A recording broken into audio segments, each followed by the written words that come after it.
Professor Monteiro, I can see you. Back to you. Good. Been a long So I, look. I guess that's so do you.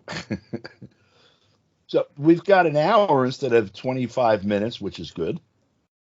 And I guess we'll start in Europe or Southwest Asia, or I guess the bridge between the two, where Ukraine is and Russia's in both, and the United States is surrounding both. So we could go into the Ukraine conflict first, and then talk about the local stuff here around all of that and what it means.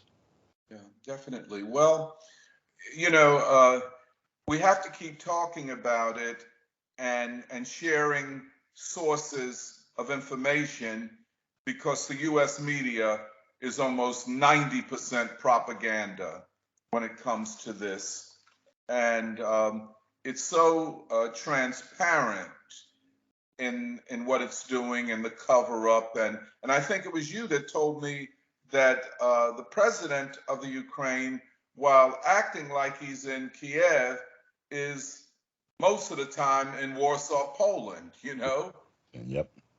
uh, which is telling.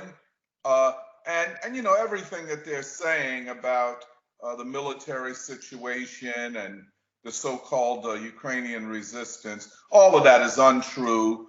Uh, and so I guess what is clear to those like ourselves who keep up with all of this, that the Russian military campaign uh, is being very successful. It is the way they do war. It's not shock and awe. They are not doing what Americans did in Iraq. They're not trying to destroy the country. Uh, they're trying to save as much of it as possible, including um, the nuclear uh, energy sites, the atomic energy sites, uh, and they can take Kiev when they want it.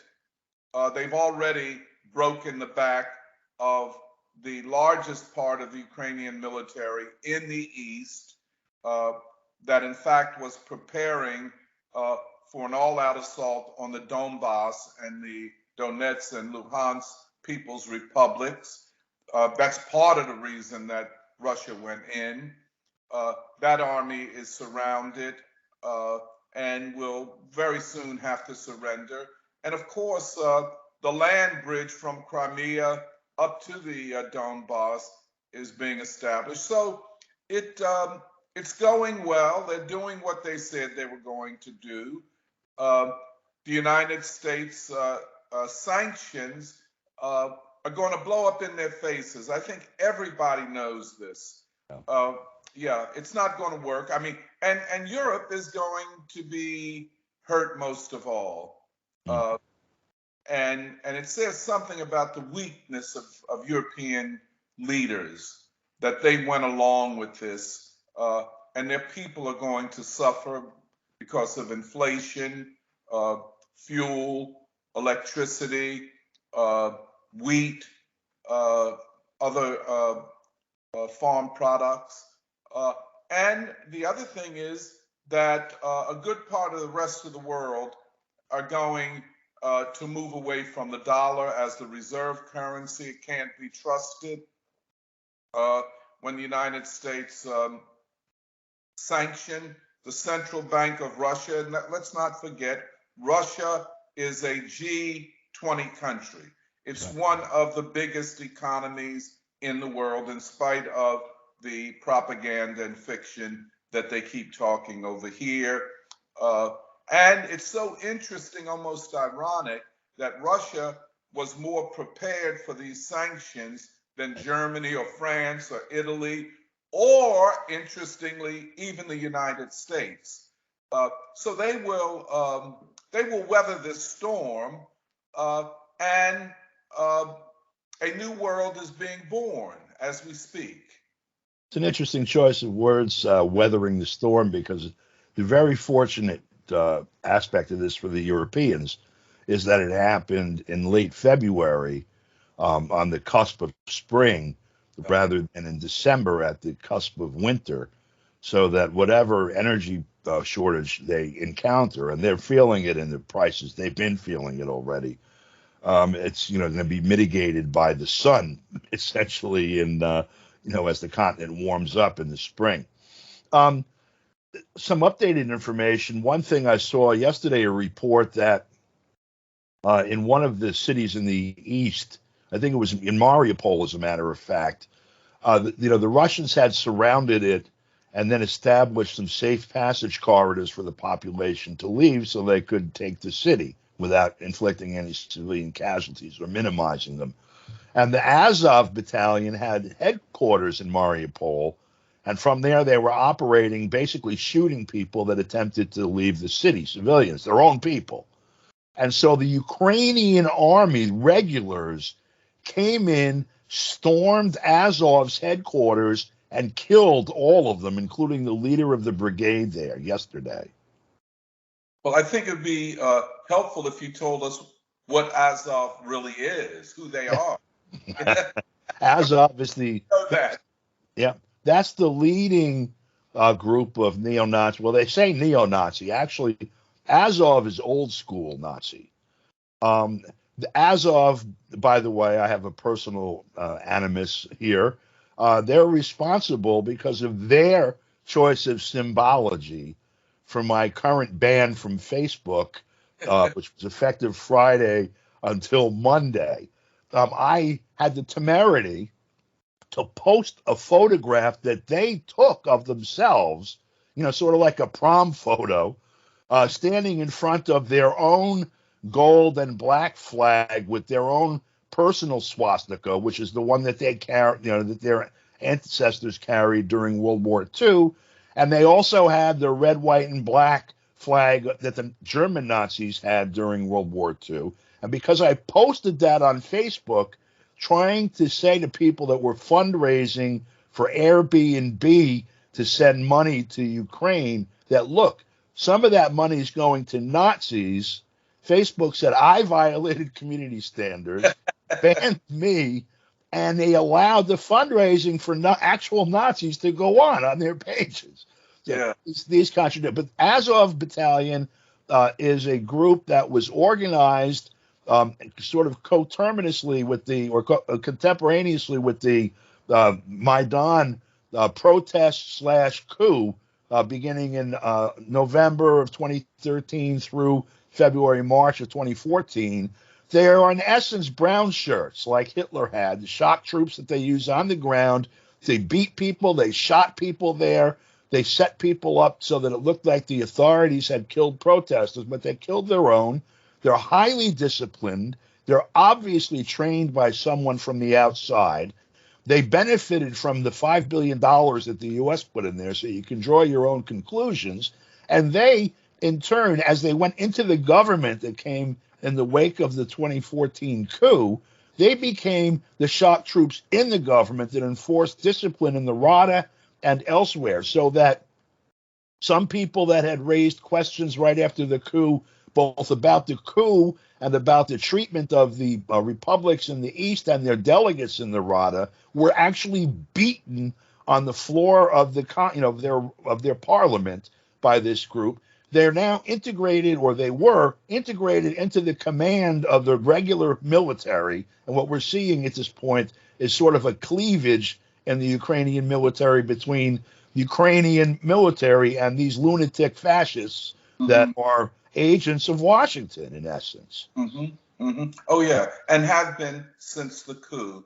And Victoria Nuland and all of those knew about these people and felt they were useful because, as you know, this Jimmy Dorn's show, where they had a clip of the Azov brigade, and they said that in fact they were the backbone of the uprising. Yeah, the guy said, as a matter of fact, one member of the C-14 group, which is an affiliated group, said, without us, that this was a gay parade. Yeah, the coup would have been a gay parade. Yeah. And so I think all of this is being kept from the American people I would suspect from the European audience as well, that fascists, as Putin said, and he is right about this, are deeply embedded in the government and in the military. In fact, I heard this morning, I think it was either on Deutsche Welle or France 24 or RT, somewhere overseas, that one of the negotiators, Ukrainian They people, killed him. that were negotiating with the Russians in Belarus, or right on the border of Ukraine and Belarus. When he came back to Kiev, he was murdered because they said he was a traitor. And go ahead. On the steps of the courthouse. This was a public execution by Azov and affiliated group. Yeah. Wow. So this is the contradictions are deepening. I think there is a big part of the Ukrainian population that are for peace, are against this regime that really a regime of terror. It's not a democratic regime. And it is a Nazi type, a Nazi collaborator or collaborates with Nazis, in spite of the fact that the president of Ukraine is Jewish and the defense secretary is Jewish. That has not changed anything. So this is looking, And what's interesting also is that, because people are raising this as a defense, like, I can't see all these photographs of swastikas and everything. It's just not possible that these are Nazis with a Jewish president and a Jewish defense secretary.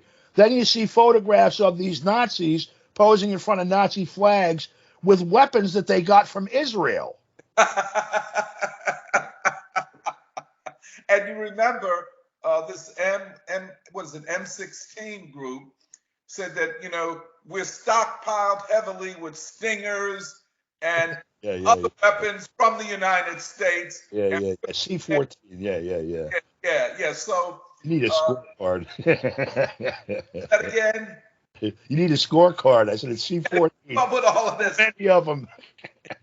But the Western media only want you to see refugees leaving Ukraine to go to Poland, and rightfully so, I understand it, but they're not telling the full truth that it is their own government and the U.S. government that have abandoned the Ukrainian people. And this is, frankly, the United States wanted this war because this is an ideological war, and they will sacrifice Ukraine to achieve what they believe are their greater or higher ideological objectives. The thing that's so crazy is, it seems to me, outside of the information propaganda side of all of this, the West and the United States seem to be losing. And there are, articles all over the place in the Financial Times.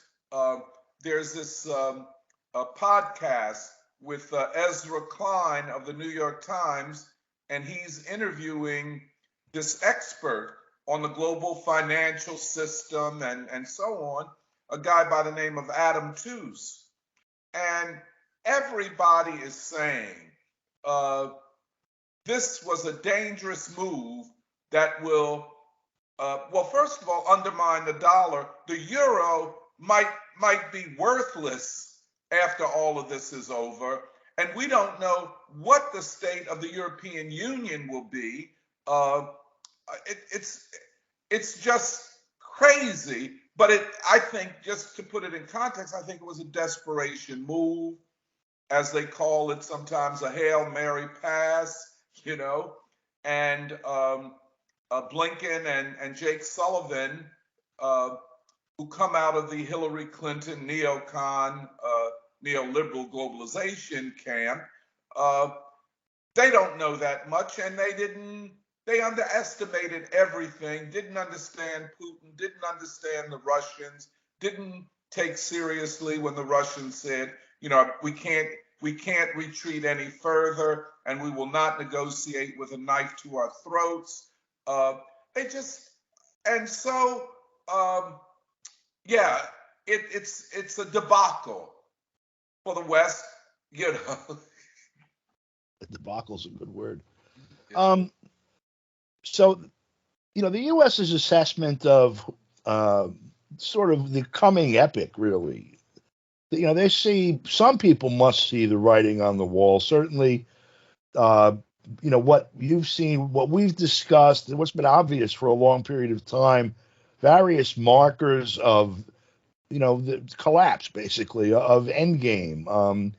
As you put it, the rulers unable to rule in the old ways, the people unwilling to be ruled in the old ways, a lack of, confidence or legitimacy in the structures, political, economic, all of the grievances people have, really no recourse, even in the streets where they get co-opted, the heads rising of the working class among Republican voters, Democratic voters, Black Lives Matter and other protesters, and a system that does its best and has successfully, up to this point, been able to blow air into it and to accommodate and reposition all of these different tendencies, sort of at the end of its rope now.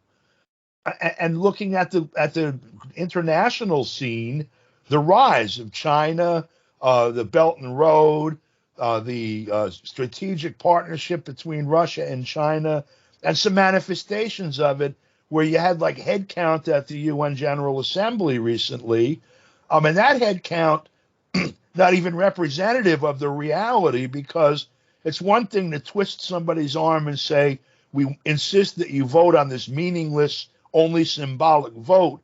And it's another to say you're not allowed to trade with China or whatever. And so the vote picture, whatever that shows, is actually only a shadow of the reality at this point.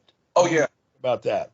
Oh yeah. I think you're pointing out all of the contradictions, and we have to use the word contradiction. And of course, it's not just one contradiction, they're intersecting contradictions. They're the contradictions of the financial system, of dollar hegemony. And that's been a question for some time.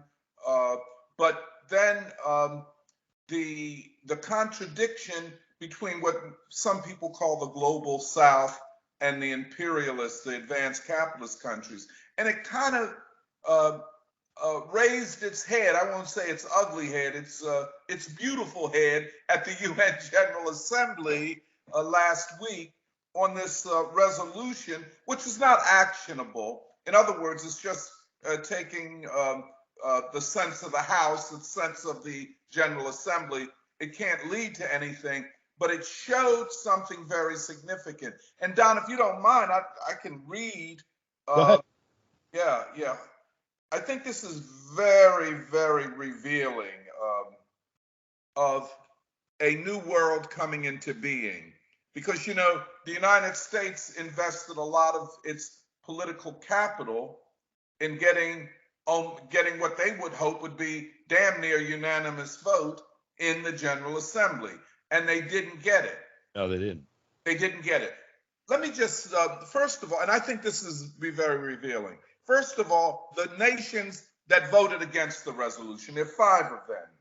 Belarus, the DPRK, which is North Korea, Eritrea, which is an African nation, Russia, and Syria. They voted against it. But as good as a vote against it were the abstentions. And I just like to read them. Armenia, Angola, Algeria, they're 2 African countries.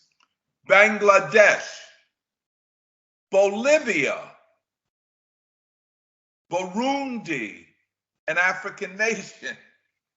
China, Congo. I'm not clear whether this is the Democratic Republic of Congo or whether it's the Republic of Congo. You know, there are two Congos. I'm not quite certain which one this is. But again, an African nation. Cuba, Central African Republic, El Salvador. Wow. Equatorial Guinea, another African country.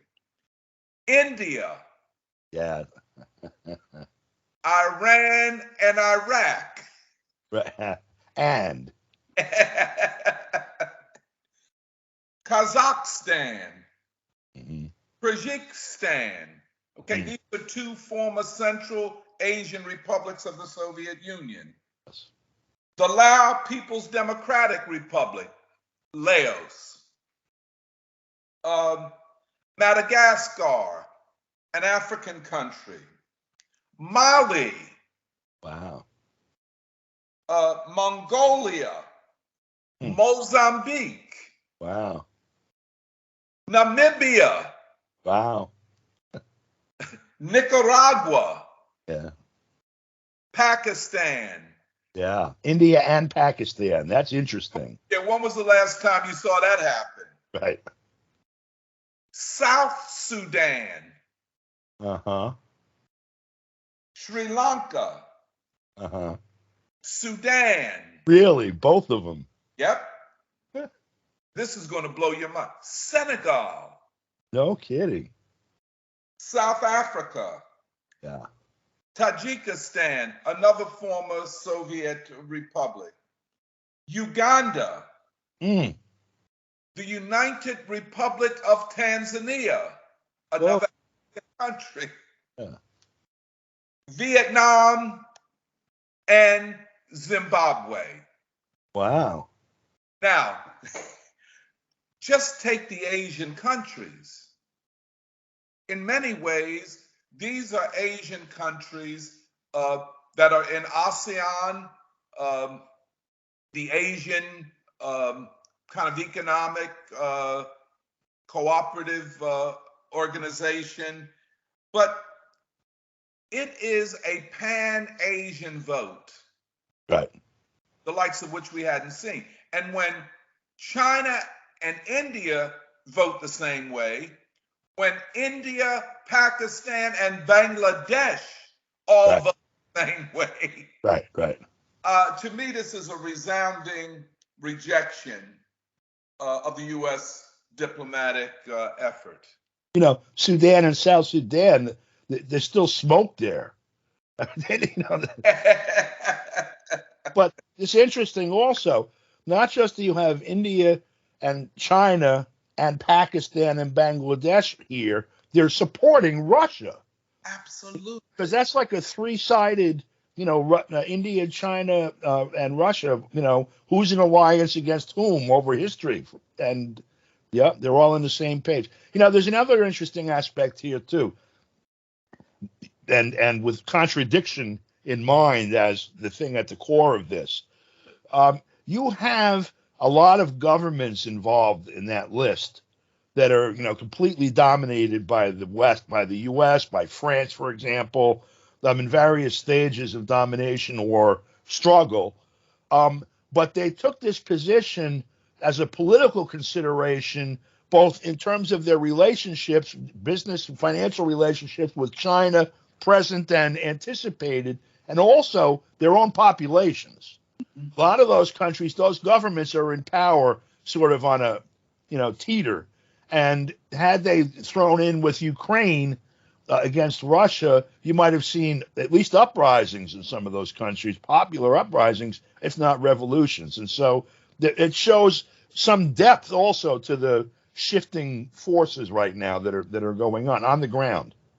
Well, another thing that, you know, and this might not be a major factor, but, you know, the treatment of African students in the Ukraine who are trying to get out, and they're being attacked by some of these racist forces in the I think that plays a role. And of course, the killing of an Indian student and the holding of these Indians hostage in the Ukraine, probably by these neo-Nazi forces. So Yeah, all of these subtleties. And of course, the world is very on edge about the weaponization of the dollar, which is the reserve currency, and how they could destroy any country or try to destroy any country by using the dollar as a weapon rather than allowing it to be what it's supposed to be, a medium of exchange and a kind of a container or way to measure the value of things across economies. This is, I mean, the implications of all of this are major. I could think of 6 countries off the top of my head that have firsthand experience with that are in that list: Cuba, Nicaragua, Venezuela, DPRK, Zimbabwe, Iran. And that's 6. And I'm sure I could just go down the list. Mozambique over time has faced that. A number of others, and then not counting those that have had U.S. coups, U.S. invasions and occupations. Some of those are still occupied too, by the way. For example, Iraq is under a U.S. occupation, and they couldn't persuade them for whatever reason. I assume the occupying general or vassal or whatever there said, we cannot have this government support the United States in this, or we will be drawn and quartered by the people. So there's some really deep contradictions that are just below the surface here. Yes, yes. And probably, Afghanistan probably doesn't even yet have a representative at the UN. So right. If they had the opportunity, given that the US is holding $7 billion of their money, they would not have voted for them. That's right. They know exactly what that game is about. That's right. Yeah. We've got also some political considerations here. Before we do that, because you've mentioned both earlier now and when we talk generally and when you talk generally, the issue of war and peace is a central one to people. It's a precondition to life, really, in a nuclear age. If there's a nuclear war, everything else we want to talk about is moot because we're dead, vapor, radioactive, drops of funk somewhere. It's one thing in the United States with constant war propaganda and God knows what else, chemical warfare against the population with every drug they dish out here, God knows what else.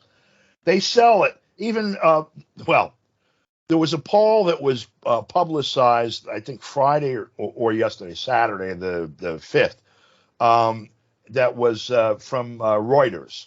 And the news story and the headline was that 74%, 64%, I don't remember, 74%, I think, of the population here is willing or thinks there should be a no-fly zone imposed on Ukraine.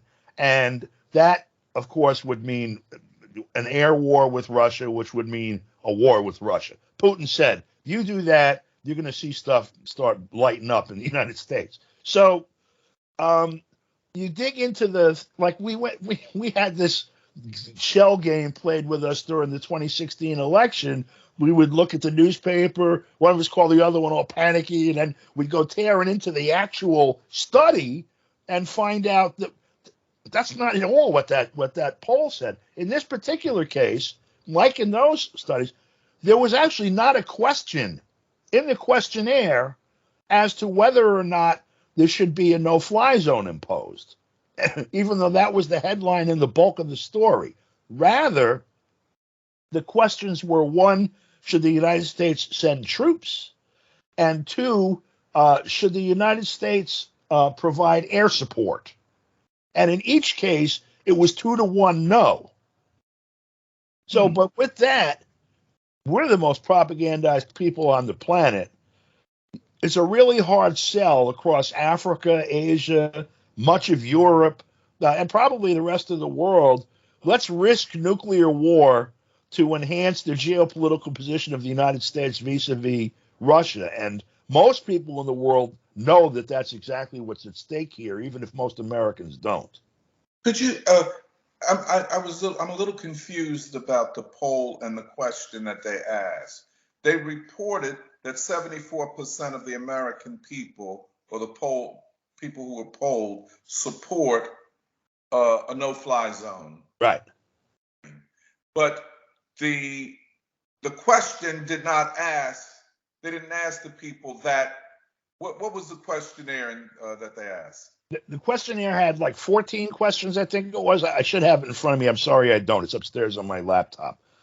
But the detail of it and the data is presented, not the executive summary, the actual questionnaire. And the only questions that dealt with U.S. engagement, direct engagement, and no question about a no-fly zone was, should the U.S. send troops? Should the U.S. provide air support? They were both 2-1 no. Should the U.S. provide weapons? 2-1 no. And then, should the U.S. provide weapons? That was 2-1 yes. Sending guns.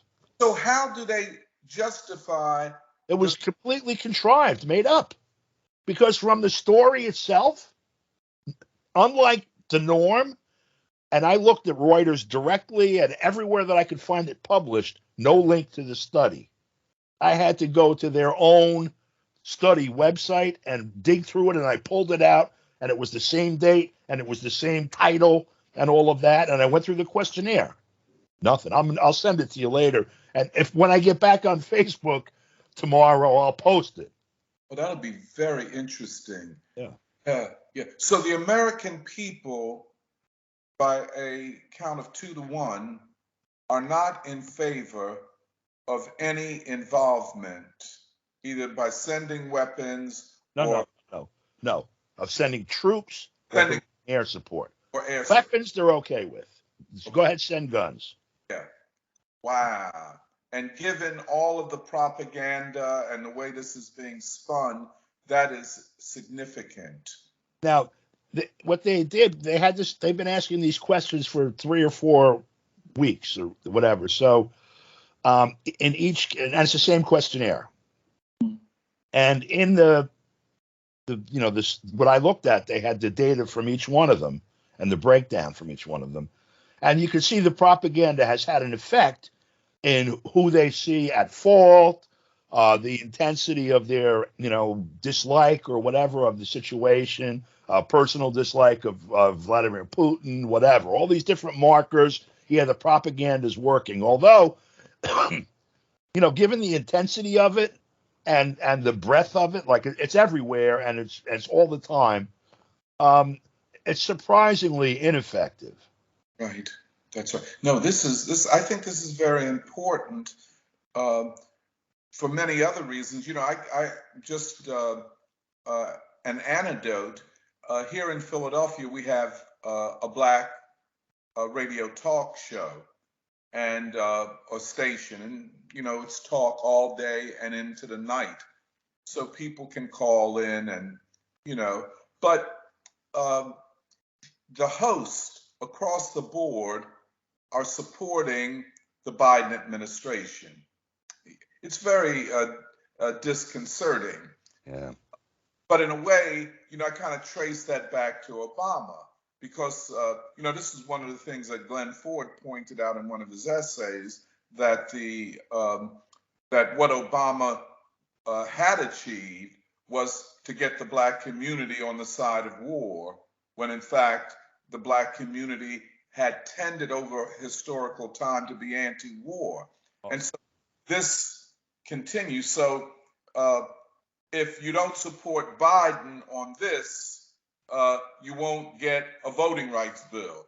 Or if you don't support Biden and the Democrats on the Ukraine, you're going to get Trump in 2024. All of this fear mongering. Right. However, and it takes some courage, as you are aware, to call into a talk show host that is hostile to anything but his or her point of view and take a position against NATO, against the Biden administration, and to say that this is not Putin's fault. But that does come up. It breaks through. Uh, you see the same thing on C-SPAN, Yeah.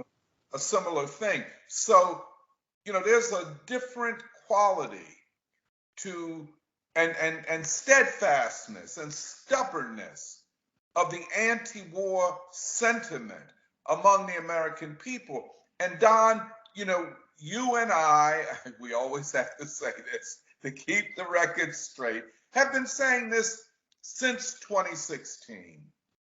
We've been saying it. We had press credentials to attend the Republican Party convention, and we heard Trump say that there would be no more wars of regime change or nation building. We heard it. He said it as clear as day. Now, a lot of people don't remember what the atmosphere was like Mm-hmm. in 2016. You know, there were color revolutions all over the place. There had been a couple in the Ukraine, in Georgia, and other places around the Soviet Union and the Arab Spring, and all of that was going on. And for Trump to say no more of that, and then to have been, attacked and ultimately impeached over the Ukraine. Right, that's right. I know, it's ironic, isn't it? It's very ironic. And we said that in a lot of ways, what Trump represented was not white supremacy and Nazism, Right. but a growing disenchantment of vast numbers of working people, middle class people, with the neoliberal elite. That's right. And that's held. That is held. It's held through the 2020 election, and it's holding up to this point. And it's interesting if you think about it, again, going to contradictions. First of all, one key thing that we observed also at the Republican convention in 2016 was when Trump said that, the basketball stadium filled with the Republican Party apparatus gave him a standing ovation. If black folks are the most anti-war slice of the American populace historically, the assembled Republican nomenclature are the most pro-war, and we saw that response to Trump saying no more of those wars. And then we went to Philadelphia and saw a parade of generals presented by the Democratic National Committee. And what we did see that wasn't reported was half the people every day walking out of that show. I was going to use another word appended to show, and protesting it. Yeah. And none of that was reported, of course. I just want to say on the same point also that the relationship between Trump and Ukraine, and the reaction to Trump, and now what we're seeing with Biden and the entire, I don't know, basically the people that we were marching against the war in Iraq with in 2003, now the most strident pro-war, slice of the American populace, the Democratic constituency, basically. We've seen this thing developing over time as a project of the media, as a project of both the Republican and Democratic establishments, because we're seeing it now. Fox will say Putin bad, Russia criminal, etc. It's Biden because he's weak, and MSNBC saying exactly the same thing. Putin bad, Russia criminal, and it's Trump's fault because of the mess that he left for Biden when he took office. But the consensus across the board, when you filter out all the phony red and blue T-shirt nonsense, is that we are for war, we are the war party, and we all agree on that. Yeah. This is very important, and it shows once again that the political class and the ruling elite are so out of touch with the sentiment of the masses. You get a guy like Lindsey Graham talking about assassinating Putin, you know, uh, a pure, unadulterated demagogue, a dilettante, That's a lunatic too. Yeah. If you follow the logic of that, okay, let's say this is psychological warfare, and I want Putin to be thinking about Gaddafi and Saddam Hussein and all of that nonsense while I'm saying this stuff. You're saying that to somebody with, 1,000 or 5 nuclear weapons who might decide, I'm not going out that way. Bye. Mhm. I mean, and they're imputing to, Putin that they're imputing to Putin that he's insane. Yeah. And which of course is not the case. We're seeing, first of all, Putin isn't Russia. Putin is the president of Russia. We've seen the Russian government assert itself in the process as an individual voice. The Duma set the stage for where we are right now by almost unanimously a few weeks ago calling on the president, calling on Putin to recognize Donetsk and Lugansk republics, because after 8 years, the people there were begging Russia for help to protect them from the constant, from having 14,000 of them killed in 8 years, but by bombs being lobbed in there. And they basically put Putin in a position where he had to do it, or he'd be looking at, they're trying to incite the Russian public against him. That would have actually done it. Yeah. The people in Russia were that Mark Sloboda, who's one of the sanest people I know, lives in Russia. His wife is from Crimea and stuff. He was disgusted that they didn't act, watching all these people die. Mm-hmm. Mm-hmm. Yeah. No, there's something to also be said about the dynamics of Russian politics, and how if Putin and those around him had wanted an off-ramp, a détente, a rapprochement with the United States and the West, the United States closed that off, and it forced Putin to go into a place that's not that comfortable for him. He would prefer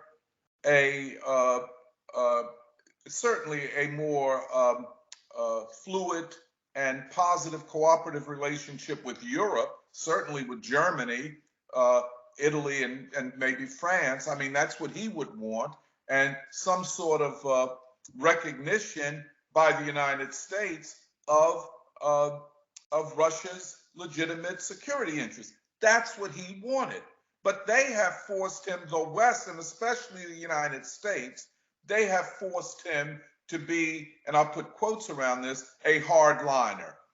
That what they wanted, it was a zero-sum game for the Biden administration. And the zero-sum game was, you give up all of your interests as an independent state, or we're going to continue ratcheting up war in Ukraine against the Donbass republics, and we're going to arm Ukraine in preparation for either a direct military attack upon Russia or a color revolution. I mean, Putin, I don't care how you look at it, and this is coming across in some of the media, especially Tucker Carlson's show, where this Colonel McGregor, I think his name is, and then there are others who are saying precisely this. John Mersheimer, the professor at the University of Chicago, has been saying for at least 7 years that the United States is provoking a war with Russia in the Ukraine. Even George Kennan said it. He's like the most knowledgeable American, Russologist, Sovietologist, whatever, and he was the architect of the U.S. Cold War in a lot of ways. And he said, "This is crazy. You guys are going to make a war." That's right. That's right. And Russia, although it was weak in the mid-90s, Kennan said it's not always going to be weak. Stephen Cohen, the student, the scholar of the Soviet Union, professor at NYU and Princeton. Yep. He said it. You know, these people were calling for realism. That's The right. Hillary Clintons and now these Blinken and Sullivan. President Nod. Yeah. These people are ideologues. That's right. But it's going. I think they're going to fail. They're going to fail, and they can keep the propaganda thing going, but reality is going to kick them in the teeth, and sooner rather than later, this is going to happen. The problem is if that reality starts kicking it, we might lose a few teeth ourselves because yeah. See, I don't see there's always the possibility of nuclear war, given the numbers of nuclear weapons and the fact that there are no treaties for intermediate range missiles. The Trump administration withdrew from that, the stupidest thing they did. But I think that once you get below the surface of these nutcases and hotheads that are in the Biden administration, there are cooler heads that are saying we cannot let this go to nuclear war. You know what I'm saying? And that's why they say we don't support a no-fly zone. Right. You know, and they continue to say that. The other thing I would say is there are all kinds of questions in the financial newspapers and writers on financial issues about the insanity of these sanctions and sanctioning the Central Bank of Russia. So I think there's a lot of unhappiness and opposition within the ruling elite to this. And by the way, just the last thing, John Mersheimer, I think I'm pronouncing his name properly.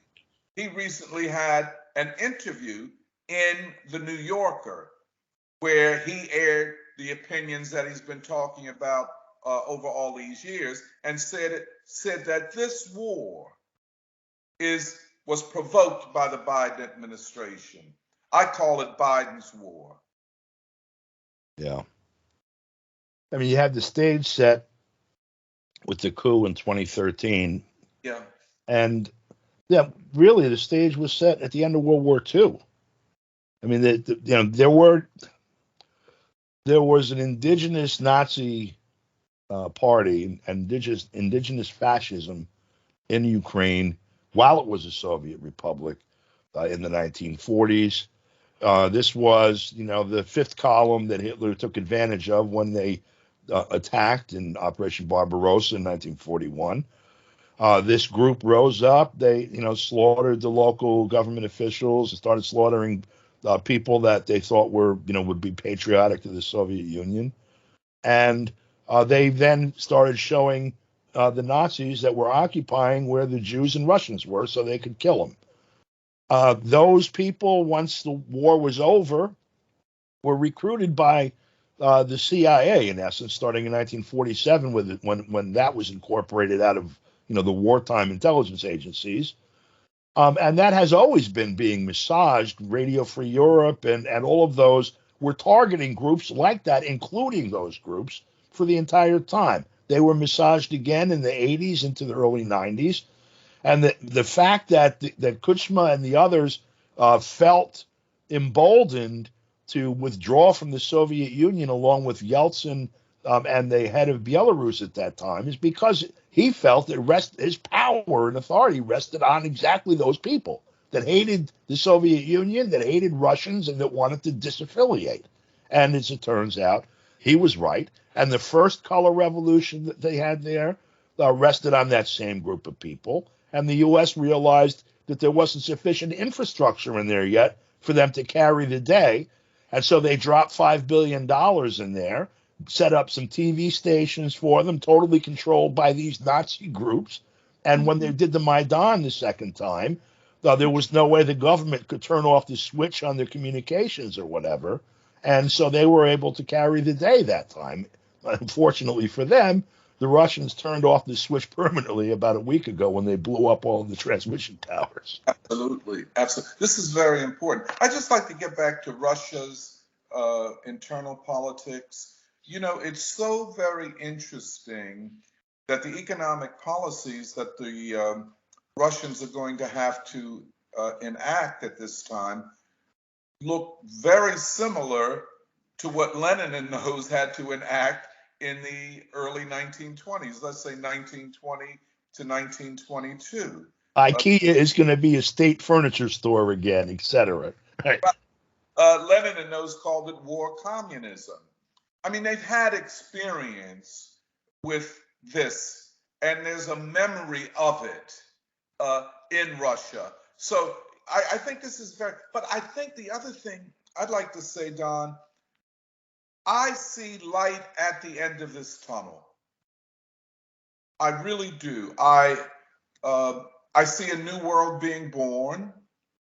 I was very heartened to see that the International Committee of the Democratic Socialists of America issued a statement against the Biden administration and calling for the United States to withdraw from NATO and to stop supporting the Ukrainian government. I even think they went to the extent of calling for a neutral state and a negotiated settlement with Russia. In fact, they put all of the blame for this on the Biden administration. The other thing is, well, of course, we know that the DSA has all of these autonomous commissions and committees, so we don't know that that is the right, the general thinking. Yeah, certainly when you get to people like Bernie Sanders, you can't rely upon him to take a principled and consistent position on war and peace. And, you know, like he said about Hugo Chavez, or as I'll say about Bernie Sanders, he never saw a communist that he liked. He hated them all, you know. But this is very heartening. I think that the light is at the end of the tunnel. This is as much a domestic question as it is a question of foreign policy, and it's being treated like that, and it's going to, the effects of this whole thing, these sanctions, is going to come home to roost. Gas is already over $6 a gallon in California. It's already over $4, something like $4.25 a gallon here in Philadelphia. Yep. And the sanctions haven't even yet fully kicked in. So we're looking at astronomical prices for gas and agricultural products, which means that the central question, according to the polls, for the American people, inflation is going to get worse. Right. Consider that vote at the UN again, with Venezuela, Russia, Iran, and Iraq all on the same side.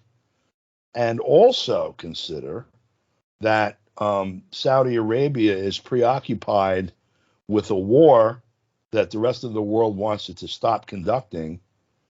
And then consider what that means really for actual. I mean, we're looking at the speculative frenzy right now that's impacting on prices. But when actual supply problems are going, you know, are implemented, and you're seeing if those countries that are, you know, under military attack in essence by NATO now decide to shut the spigot down rather than just a meaningless vote at the UN or